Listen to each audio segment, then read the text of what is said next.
Hello student, आज हम बात कर रहे हैं बहुत ही इम्पॉर्टेंट टॉपिक की, जो हमारे prelims point of view, mains point of view और इंटरव्यू, क्योंकि अभी हमारा 11 तारीख को रिज़ल्ट आ गया तो अब हमें इंटरव्यू की तैयारी करनी है। इंटरव्यू की तैयारी के लिए बहुत ज़रूरी है कि हम जितने भी करंट अफेयर्स के टॉपिक हैं उसको डिटेल में समझ लें, सो दैट कि हमारे पास उतने पॉइंट्स बन जाएं जिसे हम ईज़िली एक्सप्लेन कर सकें। आज हम डिस्कस करेंगे इंडियाज़ क्लाइमेट रेस, क्योंकि अभी रिसेंटली हम लोगों ने देखा है कि दिल्ली में इसके लिए प्रोटेस्ट भी चल रहा था क्लाइमेट के लिए, राइट। तो आज हम डिस्कस करेंगे इंडियाज़ क्लाइमेट रेस, जिसमें from coal to clean energy, ठीक है, कहाँ से हम कोल से क्लीन एनर्जी तक पहुँचे हैं उसको देखते हैं। इंडिया आज एक रेस में है, इकोनॉमी को फास्ट ग्रो करना भी है और कार्बन इमिशन को कंट्रोल भी रखना है। एक तरफ हमें इंडस्ट्री, जॉब और डेवलपमेंट के लिए एनर्जी चाहिए, तो दूसरी तरफ हमें अपने क्लाइमेट कमिटीज़ भी फुलफ़िल करने हैं। और जो हमने COP 21, COP 26 जितने भी हैं, इन सब में जितने भी हमने मीटिंग किए हैं, उसमें जितने भी टारगेट्स दिए गए हैं या इंडिया ने जितने भी कमिटमेंट्स किए हैं, इन सबको फुलफ़िल करना है। आज हम समझेंगे इंडिया का क्लीन एनर्जी रिवॉल्यूशन क्यों इम्पॉर्टेंट है, क्या चैलेंजेस हैं और यूपीएससी के लिए ये टॉपिक कितना क्रूशियल है। सबसे पहले ये समझो कि India's energy background means India दुनिया का 3rd लार्जेस्ट एनर्जी कंज्यूमर है। आज भी हमारी 70% इलेक्ट्रिसिटी कोल से आती है, लेकिन 2030 तक इंडिया का टारगेट है कि 50% एनर्जी रिन्यूएबल्स आ जाए। मतलब एक तरफ हम अभी भी कोल पर हैवीली डिपेंडेंट है, राइट, और दूसरी तरफ हम सोलर, विंड, ग्रीन हाइड्रोजन जैसे क्लीन ऑप्शन की तरफ शिफ्ट भी कर रहे हैं। दूसरी बात यहाँ होती है गवर्नमेंट की इनिशिएटिव। गवर्नमेंट की इनिशिएटिव अगर आप यहाँ देखो तो सबसे पहला इनिशिएटिव आपको दिखेगा नेशनल ग्रीन हाइड्रोजन मिशन। देखो, नेशनल ग्रीन हाइड्रोजन मिशन में क्या है, इंडिया को हाइड्रोजन फ्यूल का ग्लोबल हब बनाना है, मतलब फ्यूचर का क्लीन फ्यूल, है ना। इसी तरीके से अगर हम दूसरे इनिशिएटिव देखें तो पीएम कुसुम स्कीम में क्या करना है, फार्मर्स को सोलर पंप लगाने में सपोर्ट करना है, जो क्लाइमेट प्लस एग्रीकल्चर, है ना, क्लाइमेट प्लस एग्रीकल्चर दोनों को बेनिफिट करेगा। इसके साथ ही अगर हम दूसरी गवर्नमेंट की स्कीम देखें तो है national solar mission. National solar mission में क्या करना है, 2030 तक 280 यानी 280 गीगावाट सोलर कैपेसिटी अचीव करने का टारगेट रखा गया है। इसी के साथ अगर हम और एक इनिशिएटिव देखें तो life mission, LIFE, life mission, है ना। लाइफ मिशन क्या है, लाइफ स्टाइल फॉर एनवायरमेंट, मतलब पब्लिक को इको फ्रेंडली हैबिट अडॉप्ट करने के लिए मोटिवेट करना है। So this come under the life mission, okay. तो गवर्नमेंट का मेन फोकस ये है कि क्लीन एनर्जी को सिर्फ क्लाइमेट ऑब्लिगेशन ना बनाया जाए, बल्कि उसे एक जॉब क्रिएटर और इकोनॉमिक अपॉर्चुनिटी भी बनाया जाए। इसी के साथ अगर हम ग्लोबल सिग्निफिकेंस देखें तो इंडिया पेरिस एग्रीमेंट, आपको पता है इंडिया पेरिस एग्रीमेंट का इंडिया पेरिस एग्रीमेंट है वो एक की प्लेयर की तरह है हमारे लिए। उसी तरीके से अगर हम इंटरनेशनल सोलर एलियंस की बात करें तो इसकी लीडरशिप इंडिया के पास ही है। हम COP समिट में इंडिया का रोल की बात करें तो COP समिट में इंडिया क्लाइमेट जस्टिस का इशू उठाता है कि रिच कंट्री ने पॉल्यूशन करके ग्रोथ ली है, अब डेवलपिंग नेशन को फेयर सपोर्ट मिलना चाहिए। यानी इंडिया कह रहा है कि सस्टेनेबिलिटी इम्पॉर्टेंट है पर डेवलपमेंट सेक्रीफाई नहीं कर सकते, राइट।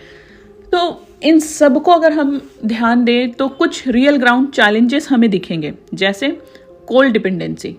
अभी भी इंडिया की मेजॉरिटी इलेक्ट्रिसिटी कोल से आती है ना। दूसरी, हाई एनर्जी डिमांड, मतलब पॉपुलेशन और इंडस्ट्री के बढ़ने से बिजली की डिमांड रिकॉर्ड लेवल पर आई है। इसके साथ ही टेक्नोलॉजी और फाइनेंस गैप की अगर हम बात करें तो रिन्यूएबल इंफ्रास्ट्रक्चर महंगा है, फंडिंग और एडवांस टेक की ज़रूरत है, ये भी एक चैलेंज ही है। और हीट वेव और क्लाइमेट इम्पैक्ट जो हम देख ही रहे हैं, महसूस कर रहे हैं, we are experiencing now a day. 2024-25 के हीट वेव ने पावर ग्रिड पर ह्यूज प्रेशर डाला है। तो एक तरफ हम कमिटमेंट दे रहे हैं और दूसरी तरफ ग्राउंड रियलिटी हमें कोल पर वापस लेकर खड़ा कर देती है। तो इन दोनों पर अब हमें बैलेंस बनाना ही सबसे बड़ा चैलेंज है, राइट।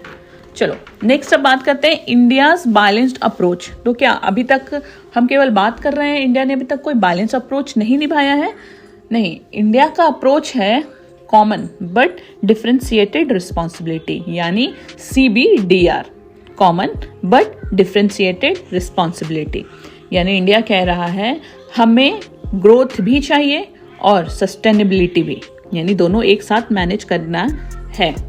देखो कैसे होगा, इकोनॉमिकली अगर हम इसको देखें तो इंडिया को एनर्जी सिक्योरिटी चाहिए, इन्वायरमेंटली देखें तो कार्बन फुटप्रिंट को कम करना है, और स्ट्रैटेजिकली इसे हमें बैलेंस करने की बात होगी तो ऑयल इंपोर्ट्स रिड्यूस करना होगा, है ना, या करने ही हैं, ऑयल इंपोर्ट्स को रिड्यूस करने ही होंगे।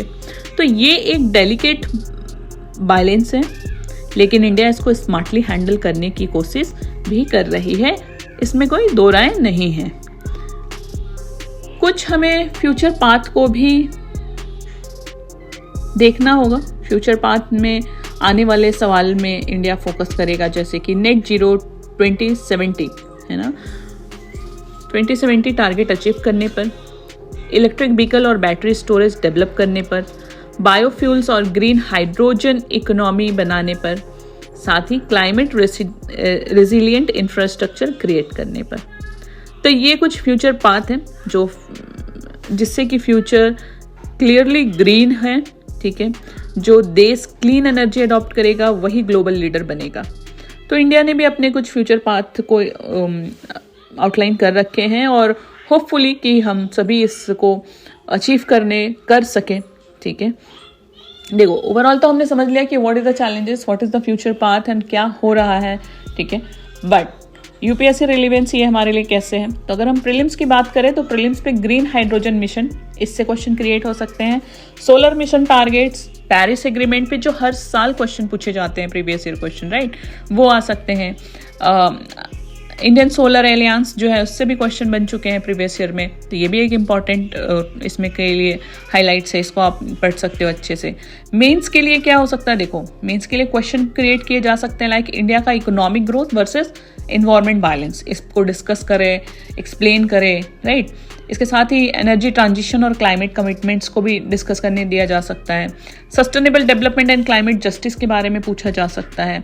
इससे हम बहुत अच्छा एक ऐसे का भी टॉपिक क्रिएट कर सकते हैं, जैसे green growth is India's most powerful opportunity now a day, है ना। बस अब इसको इस पे ऐसे लिखना स्टार्ट करिए, राइट। तो इस तरीके से इससे काफ़ी क्वेश्चन क्रिएट किए जा सकते हैं। या इंटरव्यू में अगर आपसे पूछा जाए तो इसी बात को हम आपसे पूछ सकते हैं कि sustainable development and climate justice India के लिए के बारे में आप क्या सोचते हैं, या green growth is India most powerful opportunity, but do you believe that India can achieve it, right. तो हम इस तरीके से इंटरव्यू में भी क्वेश्चन क्रिएट कर सकते हैं। तो ये सारे आपके इंटरव्यू के क्वेश्चन रेडी हो जाएंगे। देखो इंडिया का ग्रीन जर्नी सिर्फ एनर्जी ट्रांजिशन नहीं है, ये इथिक्स, इक्विटी और इनोवेशन का कंप्लीट ट्रांसफॉर्मेशन है। कोल डस्ट से सोलर लाइट तक ये सिर्फ एक चेंज नहीं बल्कि एक नए भारत का ब्लूप्रिंट है। तो इसलिए हम सभी को लाइफ मिशन जो है उसको डेफिनेटली उसको अडॉप्ट करना चाहिए। इट मीन्स कि हमें अपने हेल्दी हैबिट डेवलप करनी चाहिए जिससे कि हम अपना थोड़ा सा कंट्रीब्यूशन दे सके। This entire data presented by the Niti and Dharma IAS institute channel, जहां पॉलिसी, धर्मा और विजन एक साथ मिलते हैं। Thank you so much. कल हम मिलेंगे नए टॉपिक के साथ। अभी इसको पढ़ते रहिए। कोई डाउट्स हो तो हमें कमेंट करिए, ज़्यादा जानकारी चाहिए तो हमें मेल करिए। Thank you.